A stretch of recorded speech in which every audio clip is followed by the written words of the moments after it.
रे खानायचं काय खाना अवगोच रे असं काही खरं नाही समज. हा आलेल्या अतिथीला हे काय आम्ही कसं अमरसिंग आडे यांच्याकडे गेलो, भोजनाची तत्पर व्यवस्था, लगेच सांगायची पण गरज नाही अशी व्यवस्था. खावचो काय कोणी रे असं असं ठीक आहे. आता आहे का गर्गाचार्यांना यशोदा मातेने सांगितलं की आपण भोजनाशिवाय जाणार नाही. गर्गाचार्य म्हणाले मी दुसऱ्याच्या हातचे खात नाही, मी ब्राह्मण आहे, मला काही नियम आहेत.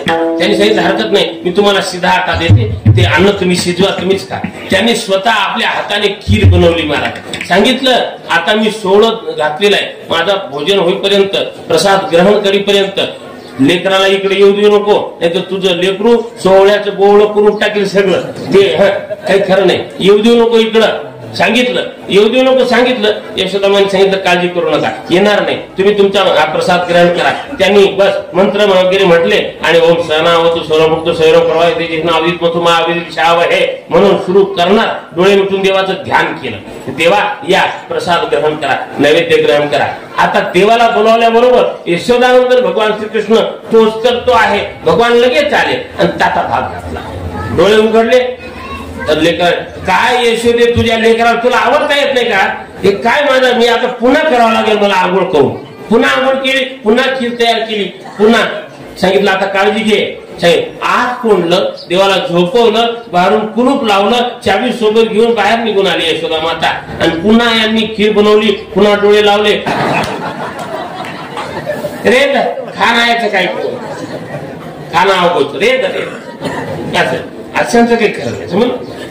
हा आलेल्या अतिथीला हे काय आम्ही कसं अमरसिंग आडे यांच्याकडे गेलो, भोजनाची तत्पर व्यवस्था, लगेच सांगायची पण गरज नाही अशी व्यवस्था. खावचो काय कोणी रे असं असं ठीक आहे. आता आहे का गर्गाचार्यांना यशोदा मातेने सांगितलं की आपण भोजनाशिवाय जाणार नाही. गर्गाचार्य म्हणाले मी दुसऱ्याच्या हातचे खात नाही, मी ब्राह्मण आहे, मला काही नियम आहेत. त्यांनी सांगितलं हरकत नाही, मी तुम्हाला सीधा आटा देते, ते अन्न तुम्ही शिजवा, तुम्हीच खा. त्यांनी स्वतः आपल्या हाताने खीर बनवली. मला सांगितलं आता मी सोळं घातलेलं आहे, माझा भोजन होईपर्यंत प्रसाद ग्रहण करीपर्यंत लेकराला इकडे येऊ देऊ नको, नाही तर तुझं लेकरू सोहळ्याचं बोवळं करून टाकेल सगळं. ते काही खरं नाही, येऊ देऊ नको इकडं. सांगितलं येऊ देऊ नको, सांगितलं. यशोदामाने सांगितलं काळजी करू नका, येणार नाही, तुम्ही तुमचा प्रसाद ग्रहण करा. त्यांनी बस मंत्र वगैरे म्हटले आणि ओम सहनावतु स्वरमुक्त स्वयं प्रवाह अविदित मथुमा अविदित शाव हे म्हणून सुरू करणार. डोळे मिटून देवाचं ध्यान केलं.